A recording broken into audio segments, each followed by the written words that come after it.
फडणवीसांच्या परवानगीनंतरच मंत्र्यांना खासगी सचिव आणि स्टाफ नेमता येणार. वादग्रस्त अधिकाऱ्यांच्या नेमणुका रोखण्यासाठी प्रयत्न.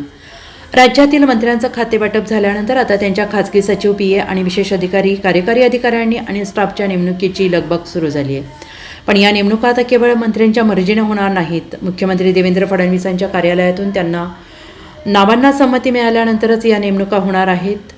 भाजपसहित राष्ट्रवादी आणि शिवसेनेच्या मंत्र्यांनाही आपला स्टाफ नेमताना मुख्यमंत्र्यांची परवानगी घ्यावी लागणार आहे. मुख्यमंत्र्यांच्या परवानगीनंतरच मंत्र्यांना त्यांचे खासगी सचिव, PA, विशेष कार्यकारी अधिकारी आणि इतर अधिकाऱ्यांच्या नेमणुका करता येणार आहेत. आणि हीच पद्धत देवेंद्र फडणवीस यांनी पहिल्यांदा मुख्यमंत्री झाल्यावर 2014 साली वापरली होती. आताही तीच पद्धत वापरण्यात येणार आहे.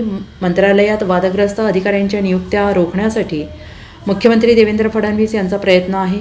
महाविकास आघाडीच्या काळात मंत्री आस्थापनेवर काम केलेल्या अधिकाऱ्यांच्या नेमणुकांवेळी ब्रेक लागण्याची यावेळी शक्यता वर्तवलेली आहे.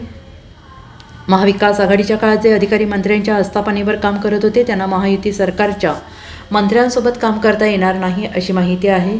अशा अधिकाऱ्यांच्या नेमणुका होऊ नयेत यासाठी मुख्यमंत्री कार्यालयाने नावांची छाननी सुरू केल्याची माहिती समोर येते.